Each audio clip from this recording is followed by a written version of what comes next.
పెళ్లి మండపంలో బయటపడ్డ నిజంతో మాధవను క్షమాపణ అడిగి గాయత్రి మాధవ పెళ్లి చేసిన తాయారు షాక్లో పురుషోత్తం. దంతా ఎలా జరిగిందో వీడియో ద్వారా చూసేద్దాం. ఎక్కడ స్కిప్ చేయకండి, చివరి వరకు చూడండి, పూర్తిగా మీకు అర్థమవుతుంది. వీడియోని లైక్ చేయటం, షేర్ చేయటం మర్చిపోకండి. మీ లైక్, షేర్ మాకు మంచి సపోర్ట్ మరియు ఎంకరేజింగ్గా ఉంటుంది. ఇక మొత్తం మీద చూసుకున్నట్లయితే కనుక గాయత్రి పెళ్లి విషయంలో గాయత్రి చెప్పినటువంటి మాటలకు మాధవ చాలా బాధపడ్డాడు. అలా బాధపడుతున్నటువంటి మాధవని చూసి ఇటు నారాయణ ఇంకా అందరూ కూడా చాలా చాలా నిస్సహాయంగా నిలబడి చూస్తూ ఉంటారు. ఏంటిదంతా, ఎందుకు ఇలా జరుగుతోంది అని చెప్పేసేసి అనుకుంటూ, మాధవ నేను ఒక మాట చెప్తాను విను అని అంటాడు నారాయణ. ఏంటి నాన్న అంటే, నువ్వు మంచి అమ్మాయిని చూసి పెళ్లి చేసుకో. ఇక గాయత్రి నీ దగ్గరకు వచ్చి నీతో ఉండలేదు, అది అర్థమైపోతోంది. ఇక గాయత్రి మీద ఆశలు వదిలేసుకో అని చెప్పని అనడంతో, సరే నాన్న గాయత్రి మీద ఆశలు వదిలేసుకుంటాను. అలా అయితే అప్పుడు మరి గాయత్రి నన్ను వదిలేసి ఉండగలుగుతుందా నాన్న? గాయత్రి లేకుండా నేను ఎలా ఉండగలను నాన్న అని చెప్పని అంటే, నువ్వు ఆశలు వదిలేసుకో అని చెప్పి చెప్తున్నాను కదా అంటాడు నారాయణ. సరే నాన్న, నువ్వేది చెప్తే అదే చేస్తాను, ఇక వదిలే అని అంటాడు. ఇక మాధవ అయితే అన్న తర్వాత ఇక నారాయణ వెంటనే ఒక మాట చెప్తాడు. రేపే ఒక మంచి సంబంధం చూస్తాను, వాళ్ళతో ఎలా అయినా ఒప్పించి నీకు పెళ్లి చేస్తాను అని అంటే, నాన్న ఒక 4 రోజులు ఆగుదాం అంటాడు మాధవ. ఎందుకు అని అంటే, ఎందుకంటే గాయత్రి పెళ్లి అయిపోతుంది కదా, అప్పుడు నేను పెళ్లి చేసుకుంటాను నాన్న అంటాడు. అవునా, సరే అయితే అని చెప్పి నారాయణ అక్కడితో ఆగుతాడు. ఇక అలా అయిపోయిన తర్వాత గాయత్రి పెళ్లి ఏర్పాట్లు జరుగుతున్నాయని, గాయత్రి కోసం మంగళసూత్రం చేయిస్తున్నారని ఇలా ప్రతి ఒక్కటి మాధవ తెలుసుకుంటూ బాధపడుతూ ఉంటాడు. అలా బాధపడుతున్నటువంటి మాధవకు ఇక అసలు తన జీవితంలో ఏం జరుగుతుందో అర్థం కాని పరిస్థితిలో చాలా చాలా నరకంని అనుభవిస్తున్నటువంటి టైంలో ఇక పెళ్ళికొడుక్కి సంబంధించి వాళ్ళంతా కూడా మాధవ్ దగ్గరికి వస్తారు. ఏంటండి అంటే, చిన్నప్పటి నుంచి నువ్వు గాయత్రిని పెళ్లి చేసుకోవాలనుకున్నావట కదా అని అంటే, అవునండి పెళ్లి చేసుకోవాలనుకున్నాను, కానీ తనకి నాకు రాసి పెట్టలేదు, అందుకే ఇది జరగలేదు, ఏమైంది అని అడుగుతాడు మాధవ. లేదండి, ఒక క్లారిటీ తీసుకుందామని వచ్చాం అంతే, ఈ పెళ్ళి మా గాయత్రి చేసుకోవటం మీకేం అభ్యంతరం లేదు కదా, ఎందుకంటే తీరా పెళ్ళైపోయిన తర్వాత మీరు బాధపడినా గాయత్రి బాధపడినా ఎలాంటి ఉపయోగం ఉండదు కదా, అందుకోసం అని అంటే, లేదండి నేనేమి అడ్డు చెప్పను, మీకు అలాంటి భయమేం అవసరం లేదు అని మాధవ మాటిస్తాడు. దాంతో ఇక అలా అయిపోయిన తర్వాత మాధవ ఆ రోజు కూడా చాలా బాధపడతాడు. ఇక 2 రోజుల్లో గాయత్రి పెళ్ళి. మాధవకు నిద్ర పట్టదు, ఏం చేయాలో అర్థం కాక మాధవ బాధపడుతూ ఉంటాడు. ఇక గాయత్రి పెళ్లి జరుగుతున్నటువంటి టైంలోనే మాధవ అయితే ఇక ఆ ఇంటి వైపుకి వెళ్తాడు. వెళ్ళి గాయత్రి పెళ్లి ఏర్పాట్లు ఎలా జరుగుతున్నాయో చూస్తాడు. ఇక పెళ్లి రోజున మేమంతా వచ్చి సాయం చేస్తామత్తా అని అంటాడు. ఏ ఎందుకు, పెళ్ళి ఆపడానికా అని అంటుంది. అబ్బే అలాంటిదేమీ లేదత్తా, అవసరమైతే పిలు, అందరం వచ్చి సాయం చేస్తాం అని అంటే, అక్కర్లేదులే పనోళ్ళకి పురమాయించుకున్నాను అంటుంది. సరే అత్త నీ ఇష్టం అని మాధవ అక్కడి నుంచి వెళ్ళిపోతాడు. ఎందుకురా దాని గుమ్మంలోకి వెళ్ళి నీకు సాయం చేస్తామని చెప్పావంట అని అంటాడు నారాయణ. అవునన్నా చెప్పాను, ఎందుకంటే ఆమెకి మనం తప్ప ఎవరున్నారు చెప్పు, మేము 4 ఉండి ఏం ఉపయోగం, మేనత్త ఇంట్లో పెళ్లి జరుగుతోందంటే మా భుజాల మీద ఒక కావిడి మొయ్యలేని పరిస్థితుల్లో ఉండటం కరెక్ట్ కాదు కదా నాన్న, అందుకే చెప్పాను అని అంటే, సరేలే ఇంకెప్పుడు అలాంటివి చేయకు అని చెప్పి విసుక్కుంటాడు నారాయణ.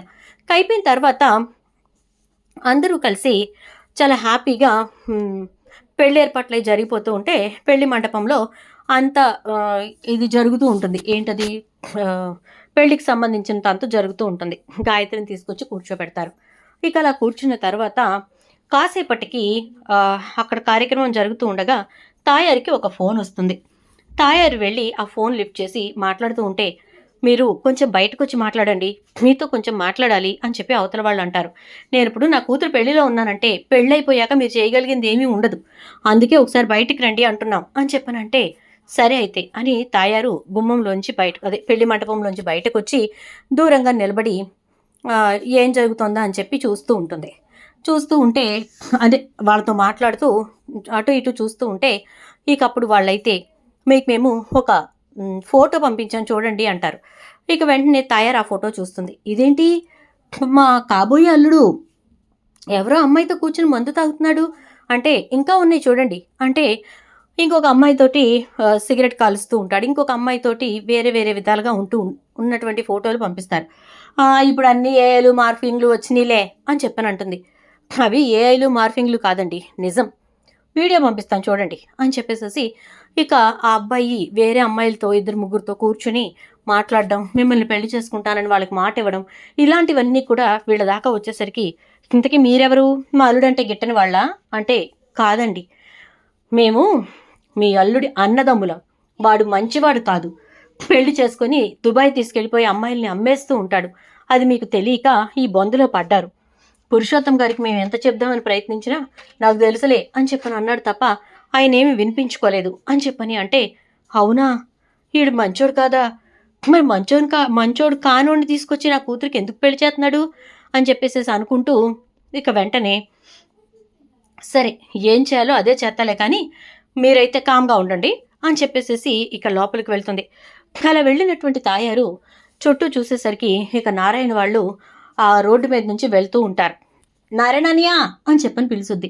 పిలిచేసరికి ఏంటి నన్నే పెళ్ళికి పిలవలేదు కానీ ఇప్పుడేం అవసరం వచ్చిందని పిలుస్తున్నావు అంటే పెద్దోడిని రమ్మను అని చెప్పని అంటుంది. ఎందుకు అవమానించడానికి ఇంకేమైనా మిగిలిపోయినాయా అని చెప్పనంటే కాదు తొందరగా రమ్మను పనుంది అని చెప్పనంటూ వాళ్ళను కూడా తీసుకురమ్మను ముగ్గురిని తీసుకురమ్మను అంటుంది. ఇదేదో భర్తగానే ప్లాన్ చేసినట్టుంది. ఈ రోజు కానీ ఇదేమన్నా తేడా చెయ్యాలి, ఈ కొడవలతోటి దాన్ని పేక్ కోసేస్తా అని చెప్పని అనుకుంటూ నారాయణ కొడుకులు నలుగురిని రమ్మని చెప్తాడు. మహాలక్ష్మి కూడా వస్తుంది. ఇక వచ్చాక పెళ్లి మండపంలో నుంచుని తాయారు ఇక పంతులు గారు ఇంకెంతసేపు పట్టుద్ది తాళి కట్టించటాకి అని అంటే ఇంకెంతమ్మా ఒక 10 నిమిషాలు అంటాడు పంతులు గారు. ఎందుకు తాళి కట్టేటప్పుడు నా కొడుకు నుంచుని ఏడుస్తూ ఉంటే నువ్వు చూస్తూ ఉందామనుకున్నావా అని అనేసరికి ఇకప్పుడు అవును చూస్తూ ఉందామనుకున్నాను అని చెప్పని అంటుంది. ఇక ఈలోపు గాయత్రి మాధవన్ చూసి ఏడుస్తూ ఉంటుంది. పెళ్లి కొడుకు అయితే ఇంకెంతలే ఇదంతా అయిపోయిన తర్వాత వెళ్ళాక సంతోషంగా ఉందు గాని సరేనా అని అంటూ ఉంటాడు. ఇక ఆ మాటలతో తనకి ఏం చేయాలో ఏం మాట్లాడాలో అర్థం కాక సరే అయితే అని చెప్పి సైలెంట్గా ఉంటుంది గాయత్రి. ఇక ఈలోపు తాయారు మాధవ్ దగ్గరికి వెళ్ళి మాధవ అని అంటుంది. ఏంటత్తా ఏమన్నా పనుందా రమ్మన్నావంట అని అంటే అవును మాధవ నా కూతురు మెళ్ళో నువ్వు తాళి కట్టాలరా అంటుంది. ఏంటత్తా ఏం మాట్లాడుతున్నావు, ఒక పక్క పెళ్లి జరుగుతోంది, పెళ్లి కొడుకు దాని మెళ్ళో తాళి కట్టబోతున్నాడు, ఈ టైంలో నా కూతురు మెళ్ళో తాళి కట్టాలంటావేంటి అనగానే నీ ప్రేమని నేను అర్థం చేసుకోలేకపోయానురా, నీ ప్రేమే గొప్పది, అందుకే దానికి వచ్చిన సంబంధం ఎట్టాంటిదో ఇదిగో ఇప్పుడే తెలిసింది అని అంటుంది. ఏం తెలిసిందత్తా అంటే చక్రి ఇంకా కేశవ అయితే ఏం తెలిసిందత్తా అని చెప్పని అంటారు. ఏం తెలిసిందా, ఆడు ఎంత అదో తెలిసిందిరా, ఆడు ఎలాంటి పనికిమాలినోడో తెలిసిందిరా అని అనేసరికి ఏమైందత్తా అంటే ఇగో ఈ ఫోటోలు చూడండి అని చెప్పి తాయారు ఫోటోలన్నీ చూపిస్తుంది. అవన్నీ చూసి ఒక్కసారిగా షాక్ అయిపోతారు. ఇదేంటత్తా అని చెప్పని అంటే అవునరా ఈ ఫోటోలు చూశారుగా, ఈ రకంగా ఉన్న ఈ ఫోటోల్ని ఏ రకంగారా మనం ఇవి మార్ఫింగ్లు అనుకోగలం చెప్పు, ఇలాంటోడి చేతికి గాయత్రిని ఇచ్చి పెళ్లి చేస్తే దాని బతికేమైపోతుందిరా, ఇప్పటికిప్పుడు ఈ పెళ్ళి ఆపలేను, అలా అని పందిట్లో పెళ్ళాగిపోయిన ఆడపిల్లగా నా కూతురిని నిలబెట్టలేను, తెలియని దెయ్యిపోడి కంటే తెలియని దేవుడి కంటే తెలిసిన దెయ్యిపోడి నయమని నువ్వే మేలు కదరా, చిన్నప్పటి నుంచి నేను చూస్తున్నాను, నీకు దాని మీద ప్రేమ ఉంది, దాన్ని నేను అర్థం చేసుకోలేకపోయానురా, తప్పు పట్టకుండా నా కూతురిని పెళ్లి చేసుకోరా అని అడుగుతూ ఉంటుంది. అమ్మా తాళిబొట్టు కట్టే సమయం అయ్యింది, అందరూ కూడా అక్షంతలు చేత్తో పట్టుకున్నారా అని అంటూ ఉంటాడు పంతులు గారు. పంతులు గారు ఒక్క నిమిషం ఆగండి అని చెప్పేసేసి అంటూ ఉంటే ఇక అప్పుడు తాయారు ఓసే గాయత్రి పైకి లేవ్వే అని చెప్పని అంటుంది. పురుషోత్తం అసలు వీళ్ళని ఎందుకు పిలిచావు, గాయత్రిని ఎందుకు లేకమంటున్నావు అంటే నువ్వు మాట్లాడకయ్యా, కాసేపు నువ్వు మాట్లాడుకు, సంబంధం తీసుకొచ్చింది నువ్వేగా, వెనక ముందు చూడకుండా మంచి చెడు తెలుసుకోకుండా పిల్ల గొంతు కొయ్యటానికి పూనుకున్నావు అన్నమాట, ఆడితో పాటు చేతులు కలిపావా లేకపోతే ఆడిచ్చే వాటాలోకి నువ్వు కూడా దూరదాం అనుకున్నావా అంటుంది. ఏం మాట్లాడుతున్నావే అంటే, మాట్లాడతాను, అన్నీ మాట్లాడతాను, కంగారేలా అని చెప్పని అంటూ, గాయత్రి లేవే అంటుంది. అత్తయ్య గారు ఏంటి పెళ్లి కూతురిని లెగమని చెప్తారు అని అంటే, ఎందుకంటే తాళి కట్టేది అక్కడ కాదయ్యా ఇక్కడ అని చెప్పి గాయత్రిని తీసుకొచ్చి మాధవ్ పక్కన నుంచోపెడుతుంది. నుంచోపెట్టి గబగబా వెళ్ళి పెళ్లి కొడుకు చేతిలోకి తీసుకోబోతున్న తాళిని కలసం మీద నుంచి తీసుకొచ్చి మాధవ్ చేతిలో పెట్టి, పంతులు గారు మంత్రోచ్చారణ చెయ్యండి అని అంటే, అమ్మ ఏంటిది అనగానే, ఇదే కరెక్ట్ లేండి పంతులు గారు అంటూ, ఇదిగోనే ఈ జీలకర్ర బెల్లం మాధవ్ తల మీద పెట్టు అంటే, అలాగేనమ్మా అని గాయత్రి గబగబా మాధవ్ తల మీద జీలకర్ర బెల్లం పెడుతుంది. పెట్టిన తర్వాత ఇక తాళిబొట్టు కట్టమని పంతులు గారు చెప్పడంతో మాధవ గాయత్రి మెడలో తాళి కడతాడు. కట్టేసరికి ఇక ఒక్కసారిగా పురుషోత్తంకి ఏం మాట్లాడాలో అర్థం కాదు. ఎందుకు ఇది ఇలా చేస్తుంది, అసలు ఏం జరిగింది అని ఆలోచిస్తూ ఉంటాడు.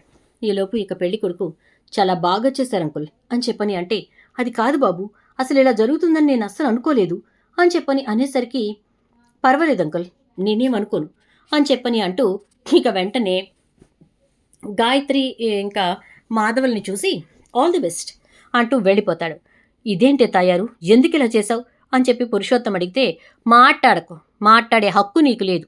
ఎందుకంటే నా కూతురు గొంతు కొయ్యాలనుకుంటావా, అలాంటి పనికిమాలిన ఎదవకిచ్చి చేసి చేతులు దులుపుకుందాం అనుకుంటావా, నీకేమన్నా దుబాయ్లో ఒక పెళ్ళం ఉందా, ఇంకో కొడుకున్నాడా, కూతురుందా, ఉన్నది ఇదొక్కతేగా అంటే, ఇదొక్కతేనే అంటాడు. నాంచుకుంటూ నేంచుకుంటూ చెప్తావేంటి అంటే, దుబాయ్లో సెటప్ పెట్టావన్నమాట అని అంటుంది. చిచ్చి అలాంటిది లేదే అంటే, మరి ఉన్న ఒక్కగానొక్క కూతురికి ఎవడైనా బంగారం లాంటి సంబంధం తెచ్చుకుంటాడు, కానీ ఇలా బంగారపు ముద్దలాగా అందరికీ అతుక్కుపోయేవాడిని కాదు తీసుకొచ్చుకునేది అంటే, ఎవరికి అతుక్కుపోయేవాడిని తీసుకొచ్చని అంటాడు. చూడు నీ అల్లుడు, నీకు అవ్వాల్సినటువంటి అల్లుడు, నువ్వు తీసుకొచ్చిన అల్లుడు బాగోతాలు అని చెప్పి ఒక ఫోటో చూపించేసరికి షాక్ అయిపోతాడు పురుషోత్తం. ఇదేంటి అంటే, ఇంతేకాదు అయ్యగారు పెళ్ళిళ్ళు చేసుకొని అమ్మాయిల్ని తీసుకెళ్ళి దుబాయ్లో అమ్మేసే ఉద్యోగం కూడా చేస్తాడంట, తెలుసా నీకు అంటుంది. నాకు తెలీదు అంటాడు. అంతేలే, తెలిసినా తెలీదనే చెప్తావు, ఊరకే ఆడపిల్లను పంపించేసుకుందాం తక్కువ కట్నంతో అనుకున్నావు కదా, డబ్బు పోగేసుకుని దెబ్బ మీద వేసుకుంటావా ఏంటయ్యా అని చెప్పి తిడుతూ ఉంటుంది. అది కాదే తయారు అని చెప్పి ఇంకేదో చెప్పబోతూ ఉంటే, మాట్లాడు మాకు, అస్సలు నువ్వు మాట్లాడు మాకు సరేనా అని చెప్పేసేసి ఇక అంటూ అని చెప్పేసేసి పురుషోత్తంని తయారంటుంది. అన్న తర్వాత పురుషోత్తం అక్కడి నుంచి వెళ్ళిపోతాడు. బాబోయ్ దీనికి చాలా విషయాలు తెలిసిపోయాయి, నేను సైలెంట్గా జారుకోకపోతే నా గురించి కూడా తెలిస్తే ఇక అంతే సంగతులు అనుకుంటూ అక్కడి నుంచి వెళ్ళిపోతాడు. వెళ్ళిపోయిన తర్వాత ఇక తాయారు మాధవ్ దగ్గరికి వచ్చి, నేను చాలా ఇబ్బంది పెట్టానురా, క్షమించు నన్ను, ఏమనుకోకురా అని చెప్పని అంటూ ఉంటే, పర్వాలేదులే అత్త, ఏమైంది ఇప్పుడు అని చెప్పి చెప్తాడు ఇక మాధవ. చెప్పిన తర్వాత ఇక మాధవ్ మాటలతోటి చాలా బాధపడుతూ మన తాయారైతే ఒకటే చెప్తుంది, చూడరా అమ్మాయిని ఎంత జాగ్రత్తగా పెంచుకున్నానో నీకు తెలియదు కాదు కదా, కాబట్టి నువ్వు ఎట్టి పరిస్థితుల్లో నా కూతుర్ని బాధ పెట్టకు, దాన్ని మాత్రం ఏ రకంగానూ ఇబ్బంది పెట్టకు సరేనా అని చెప్పనంటే, అలాగే అత్త, ఏ రోజున కూడా కంటతడితో నీ కూతుర్ని ఇంటికి రాదత్తా, ఏ రోజు సంతోషంగానే వస్తుంది, చాలా అత్త అని అంటే, చాలురా ఇలా ఉంచితే చాలు, నన్ను ఇలా ఉండనిస్తే చాలు అని చెప్పని అనేసరికి ఇక వెంటనే తాయారు, ఇదిగో ఎక్కడ సచ్చావు అని అంటుంది. వస్తున్నా అంటూ పురుషోత్తం వస్తాడు. ఇద్దరిని ఆశీర్వదించి పిల్లకు కొన్న బట్టలు సారే గీర అన్ని లారీని పిలిచి రెడీ చేయి అని అంటే, అలాగే అని చెప్పని అంటాడు. ఇక అన్నీ రెడీ చేశాక తాయారు పెద్దన్నయ్య వచ్చి, మొత్తానికి గాయత్రిని సాధించావరా మాధవ అంటే, ఆడి ప్రేమే ఆడికి దాన్ని దక్కేలా చేసిందిలే అన్నయ్య, లేకపోతే మనకి శివరాఖరి నిమిషం వరకు ఆడు ఎట్టంటోడు తెలియకపోవడం ఏంటి, శివరాఖరి నిమిషంలో మనం ఎలాంటి నిర్ణయం తీసుకోవాల్సిన పరిస్థితి రావటం ఏంటి అంటూ ఉంటే, నారాయణ వచ్చి, ఈ గొడవలతో నేను పేక్ కొయ్యాలేమో అనుకున్నానే, అవసరం రాలేదులే, ఇదిగో ఈ కొబ్బరి బొండం తాగు అని చెప్పి ఇస్తాడు.